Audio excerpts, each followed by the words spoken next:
Happy Easter, everyone. This is Kimberly Gandrella reporting from New Orleans. And typically on Easter Sunday, I would be marching with my Mardi Gras crew, the Crew of Goddesses, in the Gay Easter Parade.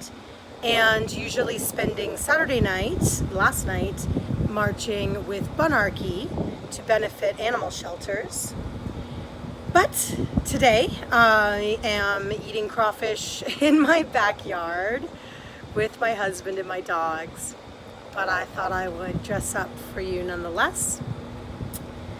I have something rather important to talk about today. It being Easter, this is a holiday for a lot of people, faithed and non-faithed, that represents, to a large degree, rebirth, birth, fertility, springtime, all of those things, bunnies and eggs and all of those fertility symbols that we know and love. And then, of course, for the Christian faith, the resurrection.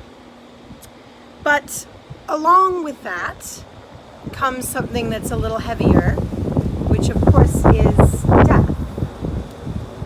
Without death, there can be no rebirth. Without death, there can be no resurrection. Death is integral to these things, and I think that at this point in the coronavirus conversation, obviously it's something that we're all thinking about. How will we be reborn after this? How will society change? How should it change and go back to the way it was?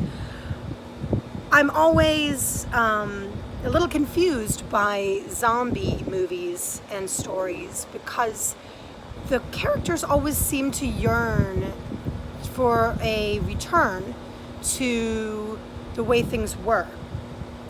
But admittedly, for a lot of people, the way things were was not the best situation to begin with.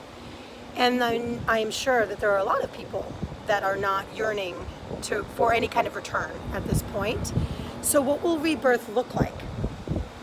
Also, I do want to spend a moment to talk about death. There are quite a few people who are not going to come out of this situation for the better. There will be people who will not have jobs to return to, who will not have homes to return to, who will not have family, friends, and possibly partners to return to. There are people who will not make it out of this alive. And for a moment, I would like to talk about and consider them. Certainly, there will be people that will be lost to this virus. There will be people who will be virus-adjacent fatalities, if you will, because of other medical conditions, and they perhaps won't get the care that they need, or the virus will exacerbate these conditions, things like that. There are also people, I think this is a group of people who aren't being talked about nearly enough. There are also people who are not going to recover from this emotionally and mentally.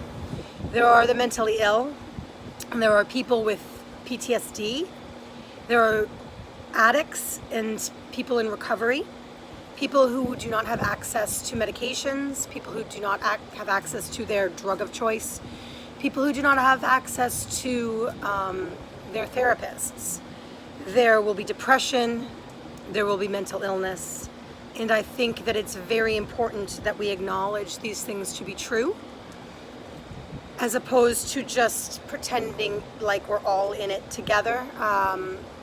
Maybe that's even a catchphrase I have used in the past. To acknowledge that there are some people who are certainly going to struggle with this a lot more than others, and a lot more than myself. And we need to take a moment and recognize those people. I have lost people. I'm not interested in getting into the nitty-gritty of that, but that is the truth. I know that many of you have lost people or will lose people. And it's hard to think of rebirth when we see people that we love or people that we care about or people who impact our community not having that opportunity. But many faiths believe that there is a rebirth of sorts for everyone.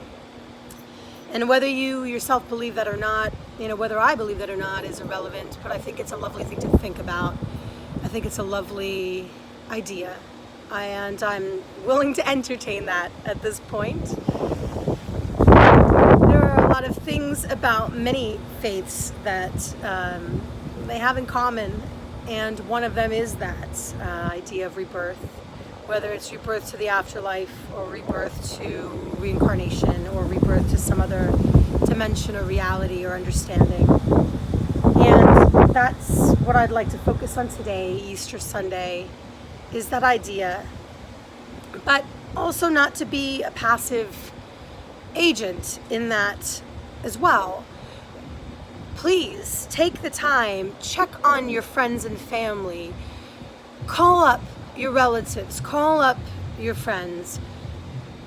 Remember those people that are most vulnerable. Think about those people who are having a harder time in isolation than you or I are likely having. Please remember them. They need you now, maybe more than they've ever needed you. And sometimes just a simple phone call, just a text, just a message, just something to remind them that they are noticed and cared for. Sometimes that's all it takes. None of us are responsible for anyone else's recovery, happiness, or mental health. But I know that we will all feel better for it if we take the time to do what we can. And then we will certainly be able to sleep much better at night in the future. The wind is picking up, the storm is rolling in, and which is maybe apropos. So thank you for listening to me and putting up with me through all of these updates. I appreciate you more than you know. These are moments where I feel like I am healing as well through these ridiculous videos that I post to you, and even the thought that somebody might be listening or nobody's listening, it doesn't matter, it's irrelevant, but here we are. And happy Easter, blessed Passover, whatever you believe, whatever you don't believe, it's good. It's all good. Here we are. And I love you. Thanks.